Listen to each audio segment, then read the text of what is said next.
Assalamualaikum warahmatullahi wabarakatuh. Saya mendapatkan video yang lucu dari orang-orang yang benci dengan dakwah sunnah, ya, benci dengan orang yang disebut Salafi Wahabi. Memang kalau melihat video-video para pembenci dakwah sunnah, para pembenci orang-orang yang dijuluki Salafi Wahabi, ya, ketika mereka mengejek orang-orang yang disebut Wahabi, mengejek dakwah yang disebut dakwah Wahabi, itu selalu menampilkan kelucuan-kelucuan mereka, ya. Itu bahasa halusnya, kelucuan-kelucuan mereka. Ya, kalau bahasa kasarnya ya mereka menunjukkan kejahilan-kejahilan mereka, kebodohan-kebodohan mereka, tapi sayang mereka nggak sadar bahwa yang mereka tunjukkan itu sebenarnya bukan hujah untuk menjatuhkan dakwah sunnah, tapi mereka ini sedang menunjukkan bahwa mereka ini lucu, lucu dan jahil, ya. Coba kita langsung simak videonya. Bahwa sebutan Wahabi ini sebenarnya adalah dilontarkan oleh orang-orang Syiah untuk membenci dakwah mereka yang mereka klaim sebagai dakwah sunnah, dakwah salaf. Bahkan dari mabuknya terhadap sunnah sampai roti sunnah, bakery sunnah, laundry sunnah, biker sunnah, perumahan sunnah, mall sunnah, yang lain. Mabuk katanya. Jadi pemahaman sebutan Wahabi terhadap kelompok mereka itu sejatinya dilemparkan, dituduhkan dari orang-orang Syiah yang membenci terhadap dakwah mereka yang mereka klaim sebagai dakwah sunnah. Padahal kalau mereka baca-baca, kalau mereka rajin membaca kitab ulama mereka sendiri, ternyata yang namanya Wahabi ini adalah memang benar-benar gelar kebanggaan, gelar yang syarifun azimun, gelar yang mulia, gelar yang agung bagi mereka para pengikut Syekh Muhammad bin Abdul Wahab. Ini yang bilang Syekh Ibnu Baz. Dan lagi mereka berusaha mengalihkan bahwa ini Wahabi yang dimaksud sebenarnya adalah Wahabi yang dulu. Melihat tulisan KHB di videonya saja itu sudah lucu, ya, menunjukkan bahwa ya orang ini lucu, ya. Dan memang ya seperti itu kelakuan mereka. Mereka ini maling teriak maling. Mereka yang lucu menuduh orang lain yang lucu. Mereka yang jahil menuduh Wahabi yang jahil, ya. Kita sering melihat tulisan KHB itu menjadi background dari Ustadz Khalid Basalamah, ya, ketika mengisi kajian. Memang KHB itu kan singkatan dari Khalid Basalamah. Kalau kita melihat logo di channel official Ustadz Khalid Basalamah, tulisannya ya KHB. Karena memang KHB itu Khalid Basalamah, ya. Tapi dia ganti menjadi komunitas hobi berkamuflase. Itu saja sudah menunjukkan bahwa mereka ini jahil, ya. Itu kan niatnya mengejek Ustadz Khalid Basalamah, KHB, komunitas hobi berkamuflase, ya. Padahal yang hobi berkamuflase itu kan orang-orang Syiah, ya. Mereka namakan itu taqiyah, ya. Dan yang dekat dengan orang-orang Syiah ya mereka sendiri sebenarnya. Sehingga Gus Dur bisa mengatakan secara kultural NU itu Syiah tanpa imamah, kata gitu kan. Walaupun sekali lagi pengertian imamahnya apa kan. Tapi misalnya orang Syiah menganggap bahwa yang harus jadi pemimpin umat itu harus para ulama, karena ulama itu para pelanjut imam. Dan itu juga pendirian Nahdlatul Ulama. Jadi sebetulnya kalau dirinci lebih dalam, ada banyak kesamaan antara paham Nahdlatul Ulama yang dominan di Indonesia dengan paham Syiah. Tahlilan itu, marhabaan, pembacaan solawat, ziarah, mengambil berkah, bertawasul. Itu dikongsi, tradisi yang dikongsi bersama. Iya, sebetulnya Kang Jalal. Bersama. Ya, Kang Jalal, kita masih akan melanjutkan perbincangan ini setelah jeda kita berikut ini. Coba, sudah jelas mereka yang dekat dengan orang Syiah, yang hobi berkamuflase. Bahkan amaliyah mereka ini sama, ya. Tapi menuduh Wahabi yang hobi berkamuflase, ini kan lucu, ya. Kemudian masalah penamaan sunnah, ini juga nggak kalah lucu, ya. Penamaan sunnah, ya, penamaan sunnah di usaha-usaha dari, ya, teman-teman itu kan nggak ada masalah, ya. Atau komunitas, ya, ada sebuah komunitas misal bikers kemudian disebut biker sunnah, itu kan nggak ada masalah. Memang kita itu diperintahkan untuk memberikan nama yang baik-baik, ya. Ketika kita melakukan sebuah kebaikan, kita membuat sebuah komunitas, membuat sebuah usaha, ya kita diperintahkan untuk memberikan nama yang baik-baik, ya. Dan penamaan misal biker sunnah, perumahan sunnah, itu kan nggak ada masalah, ya, nggak ada masalah. Nabi Muhammad SAW menamai orang-orang yang berhijrah dengan kaum muhajirin. Orang-orang yang menolong orang yang berhijrah dinamakan kaum ansor. Ya, kemudian mereka disebut sebagai as-sabiqun al-awwalun. Ya kan nggak ada masalah, ya kan? Nggak ada masalah. Asal namanya baik, nggak ada masalah. Ya, kalau seperti itu disebut mabuk agama, ya nggak apa-apa disebut mabuk agama. Ya, disebut mabuk sunnah, ya nggak apa-apa disebut mabuk sunnah. Ya, kita ini seneng dikatakan mabuk sunnah. Orang-orang yang mereka berjuang untuk sunnah, kita seneng. Ahlu sunnah, kita seneng. Memang kita ini diperintahkan untuk benar-benar totalitas dalam beragama. Ya, maksud memberikan label-label sunnah itu kan ya isinya adalah orang-orang yang berusaha untuk mengamalkan sunnah. Misal biker sunnah, perumahan sunnah, itu kan ya niat memberi nama yang seperti itu ya, niatnya ini untuk menunjukkan bahwa penghuni perumahan ini adalah orang-orang yang berusaha untuk menegakkan sunnah, untuk mengamalkan sunnah, untuk mendakwakan sunnah, untuk mensiarkan sunnah ya. Begitu juga dengan biker sunnah dan sebagainya ya, karena memang mereka berusaha untuk menegakkan sunnah dan mereka bahagia ketika disebut mabuk sunnah ya. Ya emang mereka yang sering mencela orang-orang yang mendakwahkan sunnah ya, yang nggak suka ketika disebut ahlul bid'ah, padahal mereka seneng berbuat bid'ah, dan bid'ah mereka katakan bid'ah sana, tapi mereka disebut ahlul bid'ah, mereka nggak terima ya. Kalau kita disebut ahlus sunnah ya terima, seneng karena memang kita berusaha untuk mengamalkan, untuk mendakwahkan, untuk menegakkan sunnah ya. Dan kalau dikatakan kamuflase ya, lebih kamuflase siapa sih?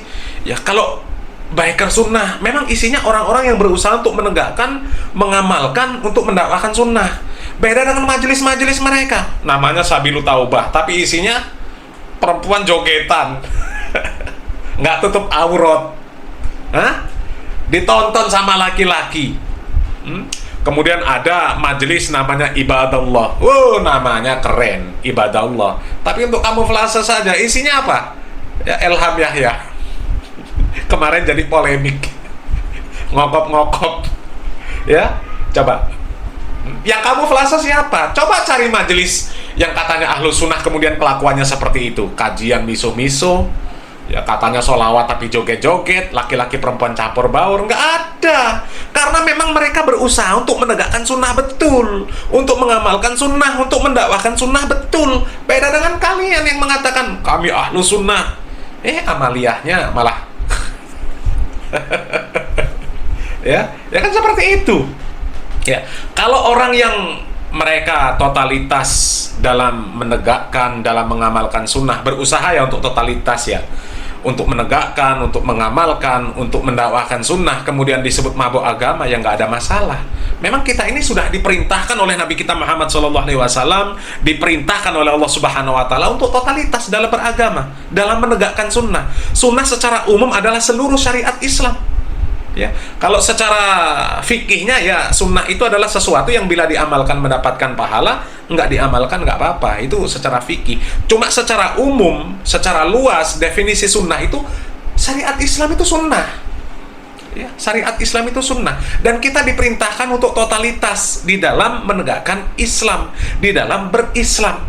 Banyak ayat Al-Quran yang mengatakan ya ayyuhalladzina amanu udkhulu fis silmi kafah. Ya. Salah satunya ayat itu mengatakan ya bahwa kita ini disuruh totalitas, ya, disuruh totalitas sempurna di dalam berislam, ya. Dan yang senada ya di dalam hadis, kalau kita baca hadis Arba'in ya, di hadis ke-28 Nabi kita Muhammad SAW mengatakan apa? Man ya'is minkum ba'di fasayara ikhtilafan katsira fa 'alaikum bisunnati wa sunnatil khulafa'ir rasyidin al-mahdiyyin addu 'alaiha bin nawajid. Ya, sampai disuruh gigit pakai gigi geraham. Ketika kita di akhir zaman melihat perselisihan yang banyak, kita berpegang teguh terhadap sunnah Nabi kita Muhammad SAW. Pegang teguh, gigit dengan gigi geraham kita. Bahkan kita memang harus totalitas betul. Di dalam surat At-Taubah ayat 24 Allah Subhanahu Wa Taala mengatakan, Qul in kana aba'ukum wa abna'ukum wa ikhwanukum wa azwajukum wa ashiratukum wa amwalun iktaraftumuha wa tijaratun takhshawna kasadaha wa masakinu tardawnaha ahabba ilaikum minallahi wa rasulih wa jihadin fi sabilillah fatarabbasu hatta ya'tiyallahu bi amri wallahu la yahdil qaumal fasikin. Ya. Katakanlah, apabila bapak-bapak, anak-anak, saudara-saudara, istri-istri, ya, kaum keluargamu, harta kekayaan yang kamu usahakan, perniagaan yang kamu khawatiri kerugiannya, ya, dan tempat tinggal yang kamu sukai adalah lebih kamu cintai dari Allah dan Rasulnya, ya, dari berjihad di jalannya. Maka tunggulah sampai Allah Subhanahu wa Ta'ala mendatangkan keputusannya, dan Allah tidak memberi petunjuk kepada orang-orang yang fasik. Ini menunjukkan kita harus totalitas. Cinta kepada Allah dan Rasulnya totalitas, ya. Kalau disebut orang yang totalitas mabuk agama, ya nggak apa-apa, daripada yang ngaku totalitas tapi malah ngerusak agama.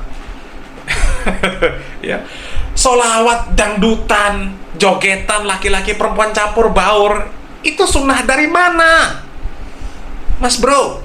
Sunnah dari mana? Apa Nabi dulu seperti itu? Bersolawat, joget, laki-laki perempuan campur baur, para sahabat, para sahabiyah, Ali bin Abi Thalib, ya, kemudian Fatimah jogetan, ya, di sampingnya ada Abu Bakar, Umar, Utsman, Ali, na'udzubillah min dzalik. Itu kan nggak mungkin, ya.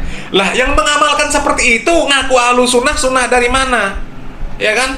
Kalau kita disebut mabuk sunnah, ya seneng, nggak apa-apa. Memang kita ini orang-orang yang mabuk sunnah, ya. Kita mabuk sunnah, nggak ada yang gila. Beda dengan orang-orang yang katanya saking cintanya sama Allah, saking cintanya sama Nabi, fana, nggak sadar sampai gila jadi wali. Wali majedub. Wali majedub. Padahal manusia yang paling cinta kepada Allah dan Rasulnya itu ya para sahabat. Nggak ada para sahabat yang saking cintanya sama Allah dan Rasulnya jadi majedub, jadi gila, nggak sadar. Nggak ada, ya. Jadi emang lucu lah mereka ini, lucu. Mereka ngaku ahlus sunnah, ya, tapi diajak untuk mengamalkan sunnah males. Coba lihat masjid-masjid sepi dari sholat berjamaah, sepi. Tapi kalau untuk amalan-amalan bid'ah, ramenya minta ampun. Coba kalau ada Isra Mi'raj, penuh masjid, nggak muat-muat. Tapi kalau sholat berjamaah, krik, krik, krik. Ya, mereka suka dengan amaliyah bid'ah, tapi disebut ahlul bid'ah, nggak terima. Loh, kita suka dengan amaliyah sunnah, disebut mabuk sunnah, nggak ada masalah. Nggak ada masalah. Kita memperjuangkan Islam ini, ya, berkorban harta, jiwa, dan raga, nggak ada masalah. Kalau ada panggilan jihad ke Palestina, kalau kita ngomong belak-belakan ini biasanya diblokir sama YouTube, ya. Kalau disuruh berjihad ke sana, kalau pemerintah membuka pintu, berangkat kita, bismillah. Totalitas. Disebut mabuk agama, nggak apa-apa. Nggak apa-apa, kita totalitas disebut mabuk agama, nggak apa-apa, ya. Kita mabuk agama nggak ada yang gila daripada yang mengatakan mabuk agama tapi gila, saking cintanya sama Allah dan Rasulnya dicabut kesadarannya, nggak sadar lagi. Ya, dan memang, ya, sebutan Wahabi itu, ya, ketika Syekh bin Bas berbangga dengan sebutan Wahabi karena memang orang-orang itu, ya, membuat propaganda Wahabi dengan label yang buruk-buruk, ya. Tapi ketika dimaknai namanya Wahabi, itu maknanya baik, ya. Kemudian Wahabi itu memang, ya, nama yang dibuat oleh orang-orang Syiah, ya, nama yang dibuat oleh orang-orang Syiah untuk melabeli orang-orang yang berusaha untuk mendakwahkan tauhid, mengajak kaum muslimin untuk mengamalkan Islam ini sesuai dengan pemahaman para salafus soleh, menjauhi, meninggalkan syirik, tahayul, bid'ah, khurafat, ya. Orang-orang seperti itu dijuluki dengan Wahabi oleh orang-orang Syiah. Ya. Jadi, ya, kalau orang-orang yang seperti itu kemudian disebut Wahabi, ya kita bangga dengan nama Wahabi. Itu maksud Syekh bin Bas. Jadi nggak ada masalah dengan nama Wahabi, ya. Ya, kita juga nggak marah disebut Wahabi, monggo silahkan. Cuma label-label yang disematkan kepada Wahabi semuanya kan terbantahkan. Apa? Tuduhan-tuduhan terhadap Wahabi nggak pernah terbukti, ya. Dan kalau kita bicara pengakuan bahwa itu adalah propaganda Syiah, itu diakui sendiri oleh tokoh Aswaja bahwa nama Wahabi itu adalah propaganda orang-orang Syiah, dan orang-orang Syiah itu memang musuh bebuyutan orang-orang Wahabi, tapi berteman dengan orang-orang seperti orang ini, ya. Kita lihat videonya, ya. Semoga bermanfaat. Sebagai muslim saya sangat keberatan Saya bukan Wahabi, jelas bukan Wahabi, tapi tidak rela kalau saudara kita dicaci maki. Saudara kita Wahabi yang ada di Saudi Arabia dan sekitarnya itu adalah Wahabi yang Ahlus Sunnah. Kalau tidak sama dengan kita, tidak usah jauh-jauh, bukan Wahabi, NU dengan Muhammadiyah pun banyak perbedaan. Tapi kan tidak boleh mencerca, tidak boleh mencela. Wahabi iblis, Wahabi sesat. Panjenengan pernah haji atau tidak? Pernah umroh atau tidak? Mustahil Allah Subhanahu wa taala rela Masjidil Haram dan Masjid Nabawi diimami oleh iblis. Imam Masjidil Haram, Imam Masjid Nabawi, salah satu guru Al-Quran saya adalah dari Masjid Nabawi. Itu adalah orang-orang soleh, orang-orang baik. Wahabi mereka, pasti Wahabi. Mazhab akidahnya, tapi mazhab fikihnya Hambali. Jadi kalau mengatakan sesat, bahkan ada yang Wahabi itu ciptaan Yahudi. Benci ya benci, tapi jangan ekspresif dan jangan keterlaluan. Panjenengan nanti akan malu di depan Allah SWT. Mustahil, sekali lagi, Masjidil Haram diimami oleh orang yang sesat, mustahil. Mustahil Allah SWT ridho Masjid Nabawi, imam masjidnya adalah orang-orang sesat. Saya itu bahkan, karena saya akrab juga dengan Syekh Abdul Rahman As-Sudi, Syekh So'osoren, akrab saya dengan mereka. Mereka itu bahkan dalam persepsi saya orang yang paling awal masuk surga di antara orang yang hidup sekarang ini. Bersih lahir batin. Bahwa amaliyahnya kita tidak setuju, ya banyak. Kalau tidak setuju banyak. Mereka tidak wirid bersama-sama sudah sholat itu juga, ya mereka pahamnya seperti itu. Sholat subuh tidak kunut ya seperti itu. Lalu kenapa? Ini memang sangat diprovokasikan ini. Kayaknya dikompori oleh Syiah. Syiah memang musuh bebuyutan Wahabi.